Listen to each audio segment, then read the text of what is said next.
আসসালামু আলাইকুম বন্ধুরা, লেখা বিষয়ক চ্যানেলে আপনাদের সবাইকে স্বাগতম। বন্ধুদের মধ্য থেকে ভিডিওর কমেন্টে একজন প্রশ্ন করেছিলেন যে আমরা কিভাবে বাংলা হাতের লেখা সুন্দর করতে পারি। তো বন্ধুরা, আজকের এই ভিডিওতে আপনাদেরকে বোঝানোর চেষ্টা করব কিভাবে বাংলা হাতের লেখা সুন্দর করতে হয়। আপনি যদি বাংলা হাতের লেখা সুন্দর করতে চান তাহলে এই ভিডিওটি আপনার উপকারে আসবে ইনশাআল্লাহ।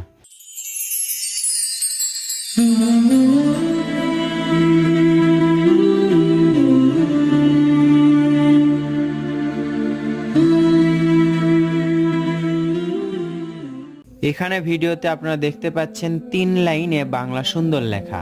বাংলা লেখা সুন্দর করতে হলে আপনাকে প্রথমেই বর্ণমালা অবশ্যই সুন্দর হতে হবে।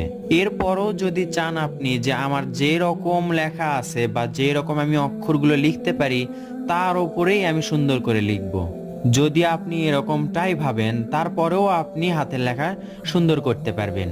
এজন্য লেখার সময় আপনাকে কয়েকটি বিষয় খেয়াল রাখতে হবে। প্রথমে যেটা খেয়াল রাখবেন সেটা হচ্ছে বাংলা লেখা সুন্দর করতে চাইলে আপনাকে অবশ্যই মাত্রাগুলো সোজা হতে হবে। লেখা যদি সোজা না হয় তাহলে আপনার কখনোই লেখা দেখতে সুন্দর লাগবে না। একটি শব্দ লেখার পর নির্দিষ্ট পরিমাণে ফাঁকা দিতে হবে। এই নির্দিষ্ট পরিমাণটা কতটুকু, এখানে যদি আমরা ক লিখি তাহলে সেই ক অক্ষর পরিমাণ ফাঁকা দিতে হবে। শব্দ থেকে শব্দের দূরত্ব সমান হতে হবে। এরপর একটি লাইন থেকে নিচের আরেকটি লাইনের দূরত্ব, এর মাঝে যে গ্যাপটি থাকে সেটা প্রত্যেকটি লাইনের মধ্যেই সমান দূরত্ব রাখতে হবে। এখন আপনাদেরকে একটু লিখে বোঝানোর চেষ্টা করব, তাহলে আপনাদের বুঝতে একটু সুবিধা হবে। এখানে আমরা লিখছি আমাদের সবচেয়ে আপন, স্বরে আ, ময় আকারে মা, দয় একারে দে আর র। আমাদের সবচেয়ে সবচেয়ে আপন, স্বরে আ, প আর দন্ত ন, আপন। এখানে দেখতে পাচ্ছেন প্রথমেই মাত্রাটা দিতে হবে একেবারে সোজা। যখন লিখবেন লেখার আগে মাত্রা টানবেন, একটা অক্ষর লিখবেন তার আগে মাত্রা টানবেন, তারপর এই অক্ষরটা লিখবেন। এরকম লেখার পর তারপর আবার আরেকটা অক্ষরের জন্য এভাবে মাত্রা টানবেন। যে অক্ষরের মাত্রা নেই সে অক্ষরে মাত্রা টানবেন না। এরপর শব্দ থেকে শব্দের দূরত্বটা একই স্পেসে রাখবেন।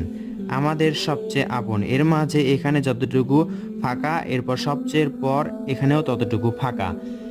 সবচাইতে বেশি ইম্পর্টেন্ট সেটা হচ্ছে নিচের যে দাগটা, এটা হচ্ছে আমাদের মনে করতে হবে এটা হচ্ছে কল্পনা রেখা। এখানে তো আমরা দাগ দিব না বা দাগ দেওয়ার কোনো প্রয়োজন নেই। এইখানে যে দাগটা দেখতে পাচ্ছেন এটা হচ্ছে কল্পনা রেখা। এই দাগটা যদি মনে মনে ধরে যদি সমান করে নিতে পারেন তাহলে আপনার বাংলা লেখা একেবারে সুন্দর আসবে।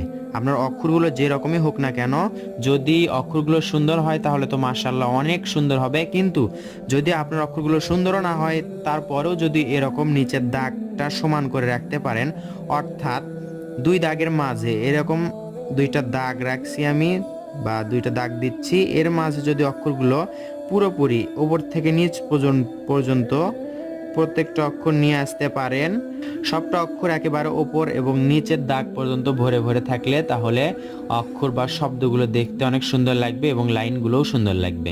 এখানে যদি আমরা নিচে একটি দাগ দিই, দাগ দিলে দেখা যাবে প্রত্যেকটা অক্ষর এই নিচের দাগের সাথে একেবারে সমান সমান ভাবে লেগে যায়। যদি এরকম হতো অক্ষরগুলো এক একটা নিচের দিকে বড় হয়ে আসতো, মানে এক একটা অক্ষর যদি ছোট বড় হতো তাহলে অক্ষরগুলো দেখতে খারাপ লাগতো বা শব্দগুলো সুন্দর সঠিক বিন্যাস হতো না। তাই শব্দ সুন্দর করতে হলে অবশ্যই অক্ষরগুলো একই মাপ করতে হবে। একই মাপ করতে চাইলে আপনাকে নিচে এরকম একটা কল্পনা দাগ দিতে হবে, মনে মনে দিতে হবে, অথবা আপনি চাইলে এভাবে দাগ দিয়ে প্রথমে প্র্যাকটিস করে নিতে পারেন। দাগের মাপগুলো যদি বুঝতে না পারেন তাহলে আপনারা বা বাংলা খাতায় কিছুদিন প্র্যাকটিস করতে পারেন।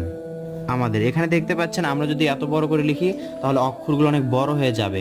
যদিও নিয়ম এরকম করে অনুশীলন করার পরে গিয়ে আস্তে আস্তে ছোট করার, কিন্তু আপনাদের এরকম করতে করতে যদি বড় মনে হয় বা এটা দেখতে আপনাদের খারাপ লাগে তাহলে আরেকটি কাজ করতে পারেন। সেটা হচ্ছে এই দাগের মাঝে দেখুন প্লাস্টিকের স্কেল দিয়ে এভাবে ধরবেন, ধরে আপনার যেই মাপটা পারফেক্ট মনে হবে সেরকম মাপে হালকা করে টানবেন। প্রত্যেকটা দাগে এরকম করে হালকা করে টানবেন, তারপর দেখুন কলম দিয়ে বা পেন্সিল দিয়ে হোক এরকম করে লিখবেন।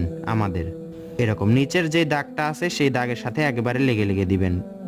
আকার বা সবগুলো অক্ষর নিচের দাগের সাথে লেগে দিবেন। একারও এর থেকে বেশি বড় করবেন না। দেখুন, তারপর দেখুন, এখানে দেখুন কতটা সুন্দর লাগছে। এরকম করে যদি আপনারা বেশ কিছুদিন প্র্যাকটিস করেন বা অনুশীলন করেন, দেখবেন আপনার হাতের লেখার মানে অক্ষরের মাপগুলো সবগুলো একেবারে সমান হয়ে আসবে। আর আপনি যদি মনে করেন না বাংলা খাতায় অনুশীলনের দরকার নেই, আমি গণিত খাতাতেই এভাবে লিখতে পারবো, তাহলে তো মাশাআল্লাহ কোনো কথাই নেই। শুধুমাত্র কয়েকটি বিষয় মাথায় রাখলেই, সেটা হচ্ছে কি, আবার বলি, সেটা হচ্ছে কি লাইনগুলো উপরের মাত্রাগুলো সোজা রাখতে হবে, মাত্রাগুলো সোজা রাখতে হবে। এরপর শব্দ থেকে শব্দের দূরত্ব পরিমাণ রাখতে হবে। এরপর নিচের যেই দাগটা আপনারা যেই এগুলো অক্ষরগুলো লিখছেন, এই নিচের দাগটা সাথে প্রত্যেকটা অক্ষর সমানভাবে থাকতে হবে। এরপর কি বললাম, লাইন থেকে আরেকটা লাইনের দূরত্ব, এর মাঝের যে স্পেসটা, আপনারা যদি বুঝতে না পারেন যে লাইন থেকে লাইনের দূরত্বটা কতটুকু হবে, ভিডিওতে দেখেও যদি আইডিয়া না করতে পারেন, তাহলে একটা কাজ করবেন, সেটা হলো প্লাস্টিকের স্কেল এভাবে ধরবেন। দেখুন, একেবারে এই স্কেলটা না যতদূর আছে ততদূর পর্যন্ত মাথায় ধরবেন, একেবারে ওপর থেকে নিচ পর্যন্ত এখানে দেখতে পাচ্ছেন হাফ ইঞ্চি পর পর এরকম করে দাগ দিবেন, সোজা করে ধরে দাগ দিবেন। দাগ দেওয়ার পর আপনারা কি করবেন, এভাবে পাতাল দিকে স্কেলটা ধরবেন, এরপর এভাবে হালকা করে দাগ দিবেন। হালকা করে দাগ দিলেই দেখবেন আপনার 18 কি 19 লাইনের মতো দাগ হবে। এই 18-19 লাইনের দাগের মধ্যে যদি আপনি লেখা অনুশীলন করেন, তাহলে দেখবেন 15 থেকে 18 লাইনের মধ্যেই আপনার লাইনগুলো থাকছে। আর সেটাই হবে বাংলা লেখার জন্য পারফেক্ট মাপ। তো বন্ধুরা, আশা করি এই ভিডিওর মাধ্যমে আপনাদেরকে কিছুটা হলেও বোঝাতে পেরেছি যে কিভাবে হাতের লেখা, বাংলা হাতের লেখা সুন্দর এবং সোজা করতে হয়। একটু ভালোভাবে বোঝাতে গেলে ভিডিওটি একটু বড় হয়ে যায়। আমি চেষ্টা করি ভিডিওটি শর্ট করার, যতটুকু শর্ট করা যায় অল্প সময়ের মধ্যে বোঝানো যায়। ভিডিওটি উপকারে আসলে লাইক করবেন এবং কমেন্ট করবেন আপনার মতামত জানানোর জন্য, শেয়ার করবেন অন্যান্য বন্ধুদের মাঝে। দেখা হবে ইনশাআল্লাহ নতুন ভিডিওতে। আসসালামু আলাইকুম।